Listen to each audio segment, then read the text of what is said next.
कांग्रेस ने 1970 में नारा दिया था गरीबी हटाओ का। गरीबी हटाओ। बहनों और भाइयों, गरीबी तो नहीं हटी। हां, एक परिवार को देश के संसाधनों को लूटने की पूरी छूट मिल गई थी। पूरी छूट मिल गई थी। चाहे वह परिवार दिल्ली में रहा हो, चाहे वह परिवार सफाई का रहा हो, ये लूटते थे, अराजकता फैलाते थे। और डॉक्टर मनमोहन सिंह जी ने तो जब प्रधानमंत्री थे उस समय उन्होंने क्या कहा था?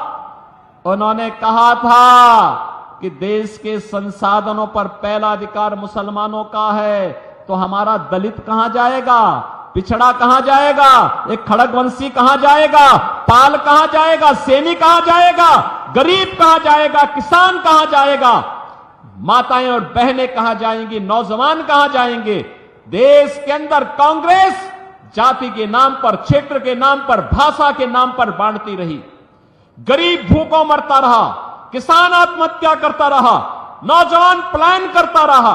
और एक कांग्रेसी और उनके सहयोगी दलों को आज जो इंडी गठबंधन के रूप में आपके पास आए हैं, बहनों और भाइयों, ये देश के साथ गद्दारी किए हैं और फिर गद्दारी करने के लिए अपने झूठे घोषणा पत्र के साथ आपके पास आए हैं।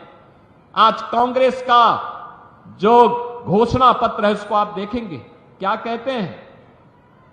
कहते हैं देश हमारी अगर सरकार बनी तो हम शरिया कानून लागू कर देंगे। आप बताओ, ये देश बाबा साहब भीमराव अंबेडकर के द्वारा बनाए गए संविधान से चलेगा या किसी शरीयत से चलेगा? भारत संविधान से चलेगा। बाबा साहब भीमराव अंबेडकर के द्वारा बनाए गए संविधान से भारत चलेगा, न कि किसी शरीय कानून से। कांग्रेस के लोग अपने घोषणा पत्र में इस बात की चर्चा करते हैं कि हम व्यक्तिगत कानून को लागू करेंगे, यानी शरिया कानून लागू करेंगे, क्योंकि मोदी जी ने 3 तलाक को प्रथा को रोक दिया, पूरी तरह रोक लगा दी, उस पर लगाम लगा दी। और उसको कहते हैं कि हम फिर से व्यक्तिगत कानून पुनर्बहाल करेंगे। ये लोग शरिया कानून लागू करेंगे और कहते हैं कि हम लोग जनता की प्रॉपर्टी को हत्या करके, ले करके, उसके माध्यम से फिर उसका बंदर बांट करेंगे। बहनों और भाइयों, क्या आप कांग्रेस और समाजवादी पार्टी को अपनी संपत्ति पर डकैती डालने की छूट देना चाहते हैं क्या?